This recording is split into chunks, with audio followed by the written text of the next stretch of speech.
आप सभी को जय मसीह। और आज हम पढ़ेंगे याकूब की पत्री 5 अध्याय उसके 13 ऐसे पढ़ेंगे। और आज का हमारा टॉपिक है प्रार्थना की शक्ति क्या है। तो लिखा है याकूब 5 के 13, यदि तुम में कोई दुखी हो तो वो प्रार्थना करे, यदि आनंदित है तो वो स्तुति के भजन गाए, यदि तुम्हें कोई रोगी है तो कलीसिया के प्राचीन को बुलाए और वे प्रभु के नाम से उस पर तेल मलकर उसके लिए प्रार्थना करे, और विश्वास की प्रार्थना के द्वारा रोगी बच जाएगा और प्रभु उसको उठाकर उसको खड़ा करेगा। यदि उसने पाप भी किया हो तो उनकी भी क्षमा हो जाएगी। हालेलुया। हम प्रार्थना करें। धन्यवाद मेरे ईश्वर राजा प्यारे पिता परमेश्वर, आज के वचन आज के कलाम से मेरे पिता हर एक से बातें कर मेरे पिता प्यारे प्रभु। आपके उसमें लिखा है यदि कोई बीमार उसके लिए प्रार्थना करे।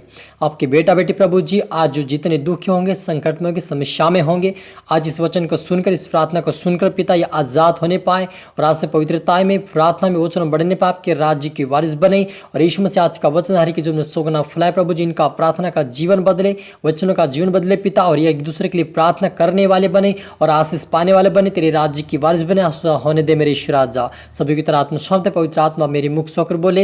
ये प्रार्थना दुआ यीशु तेरे मीठे मधुर नाम से मांगते हैं, आमीन। तो मेरे अजीजों, याकूब उसके 5 अध्याय उसके 13 से हमने पढ़ा, यदि तुम में कोई दुखी है तो वह प्रार्थना करे, यदि आनंदित है तो वह स्तुति के भजन गाए, यदि तुम में कोई रोगी है तो कलीसिया के प्राचीन को बुलाए और वे प्रार्थना प्रभु के नाम से उस पर तेल मलकर उसके लिए प्रार्थना करे, और वे विश्वास की प्रार्थना के द्वारा रोगी बच जाएगा और प्रभु उसको उठाकर खड़ा करेगा, और यदि उसने पाप भी किया हो तो भी उसकी क्षमा भी हो जाएगी। हालेलुया। मेरे अजीजों, यहाँ पर याकूब कहते हैं कि यदि तुम दुखी हो तो प्रार्थना करें। मेरे अजीजों, आज बहुत सारे ऐसे लोग हैं प्रभु के जो दुख होते हैं तब वो प्रार्थना नहीं करते हैं, लेकिन दुनियादारी में भटकते हैं। ऐसे लोगों से आज का वचन कहता है कि आप दुखी हो तो प्रार्थना करें। चाहे आप लेटे हुए प्रार्थना करें, चाहे आप बैठे हुए प्रार्थना करें, चाहे आप घुटनों पे प्रार्थना करें, चाहे आप खड़े होकर प्रार्थना करें, चाहे आप चलते हुए प्रार्थना करें, लेकिन प्रार्थना करना, आप और मुझे प्रार्थना करना विशेष है मेरे अजीजों, क्योंकि जब हम प्रार्थना करते हैं तो प्रभु को महिमा मिलती है हमें, और उसकी महिमा के द्वारा हमारे जीवन में चिंगाई आती है। हालेलुया। इसलिए आप और मुझे जब दुखी आए, जो तकलीफ आए, समस्या आए, तो आप निराश ना होए, लेकिन आप प्रार्थना करें। क्योंकि मैं बार बार क्यों बोलता हूँ कि प्रार्थना करें, क्योंकि प्रार्थना का जो शक्ति है मेरे अजीजों, वह बड़े बड़े बंधन को तोड़ डालती है। हालेलुया। क्योंकि हम जब भी देखते हैं, जब हम देखते हैं कि मूसा के समय में जब यहोशू युद्ध लड़ रहा था, जो इजराइली जो लोग थे वो मिस्र देश के सामने जो युद्ध लड़ रहे थे, वहाँ पे कुछ जाति थी, वो जाति शायद फिलिस्तीन थी या कुछ ऐसी जाति थी कि वहाँ पर उनसे वो लड़ रहे थे। तब जब क्या हुआ था कि मूसा जब प्रार्थना करता था तब वे जय प्राप्त करते थे, लेकिन जब प्रार्थना का हाथ कमजोर होते थे, हाथ नीचे हो जाते थे, प्रार्थना नहीं होती थी मूसा से, तब वे हारने लग जाते थे। तो जब उन्होंने इस बात को देखा कि प्रार्थना करता है मूसा हाथ उठाकर तब वे जय पाते हैं, तब उन्होंने क्या किया, कुछ लोग आए 2 जन और उसके हाथ को उठाकर रखे और मूसा प्रार्थना करने लगा और वे युद्ध जीत गए। तो मेरे अजीजों, कहने का मतलब तात्पर्य ये मेरा अजीजों कि आप और मुझे प्रार्थना करना अवश्य है। यदि आपके जीवन में कोई समस्या, कोई तकलीफ आ रही तो आप प्रार्थना करें, हिम्मत ना हारे, प्रार्थना करेंगे आपको उत्तर जरूर मिलेगा। हालेलुया। और अभी लिखा कि यदि आनंदित है तो स्तुति के भजन गाए, यदि तुम्हें कोई रोगी है तो कलीसिया के प्राचीन को बुलाए और वे प्रभु के नाम से उसके ऊपर तेल मिलकर उसके लिए प्रार्थना करे, और उस प्रार्थना के द्वारा और उस विश्वास के द्वारा रोगी बच जाएगा और प्रभु से उठाकर खड़ा करेगा। हालेलुया। मेरे अजीजों, कोई आपके परिवार में या कोई भी इतना बीमार है कि वो बहुत तकलीफ में है, या वो खुद प्रार्थना नहीं कर पा रहा है, वो बोल नहीं पा रहा है, बेहोश में पड़ा है, तो आप क्या करें, अपने कलीसियाओं को, जो प्राचीन लोग हैं, पुराने लोग, उनको बुलाए या परमेश्वर के दास को बुलाए, आप प्रार्थना करवाए और तेल मले, वो चंगा हो जाएगा, प्रभु से उठाकर खड़ा करेगा। उस प्रार्थना के द्वारा रोगी बच जाएगा, मरेगा भी नहीं, लेकिन उसको परमेश्वर जीवन देगा। हालेलुया। और आगे जब हम पढ़ते हैं वहाँ पर लिखा कि यदि उसने पाप भी किया तब भी उसकी क्षमा हो जाएगी। क्योंकि मेरे अजीज, जब हम देखते हैं कि लकवे रोगी को 4 जन उठा कर लाए, जब यीशु मसीह का आराधनालय में बैठा था तो 4 जनों ने उठाकर एक लकवे रोगी को लाया। उस लकवे रोगी को अंदर ले जाने के लिए उनको जगह नहीं मिली, तो उन्होंने क्या करा, छत के ऊपर चढ़ा दिया, खपरेल हटाकर उसको जहां पर यीशु मसीह बैठा था ठीक उसके सामने उतार दिया।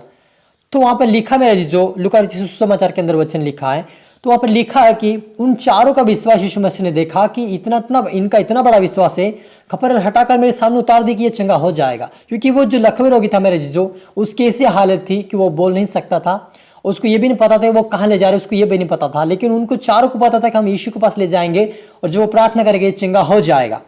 और जब हम देखते कि उनके चारों को विश्वास देकर यीशु मसीह ने कहा कि तेरे पाप क्षमा हुए, अपने खटरा और चल फिर कहने लगा, तब वहां पर जो फरीसी शास्त्री लोग बैठे हुए थे यीशु मसीह की निंदा करने लगे और कह रहे थे और कहते थे, क्या तू परमेश्वर से बड़ा है जो तू परमेश्वर की निंदा करता है, तू पाप को क्षमा करता है? तो यीशु मसीह ने बोला, क्या मैं इससे यह कहूँ कि खाट अपने यीशु मसीह ने कहा कि क्या मैं इससे यह कहूँ कि अपने खाट उठा और चल फिर, या मैं यह कहूँ कि इसके पाप क्षमा हुए? लेकिन इसलिए मैंने कहा कि तुम जानो कि मुझे पापों को क्षमा करने का भी अधिकार दिया है, इसलिए मैंने इस बात को कहा, यीशु मसीह ने कहा। और उससे कहा लकवे रोगी से कि उठ अपने खाट और चल फिर, वो तुरंत अपने घर चला गया।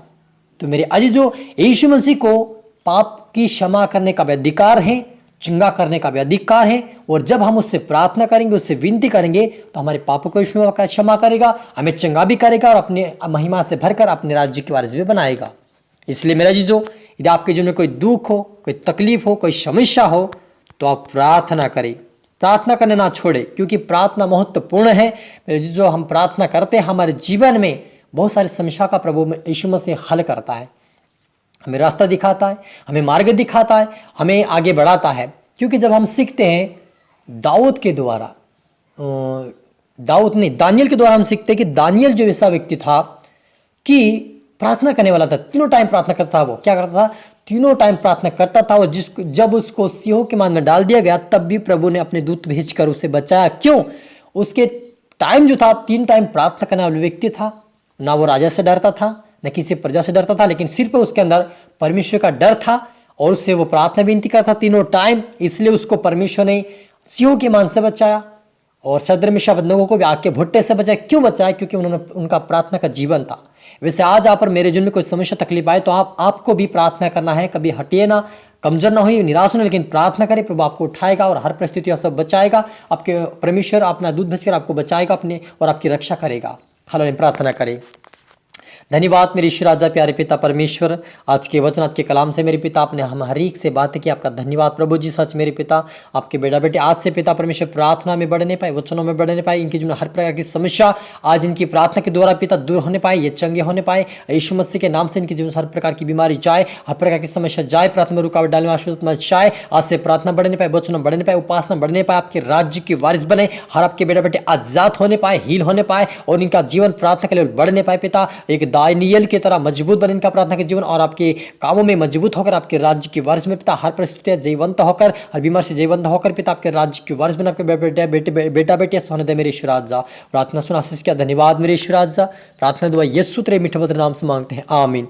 तो मेरे अजीजों, मैं आशा करता हूं इस वचन से प्रभु आपसे बातें किया होगा और इस वीडियो को दोबारा सुने, लाइक करें, शेयर करें, सब्सक्राइब करें ताकि प्रभु आपको दुगनी आशीष दे।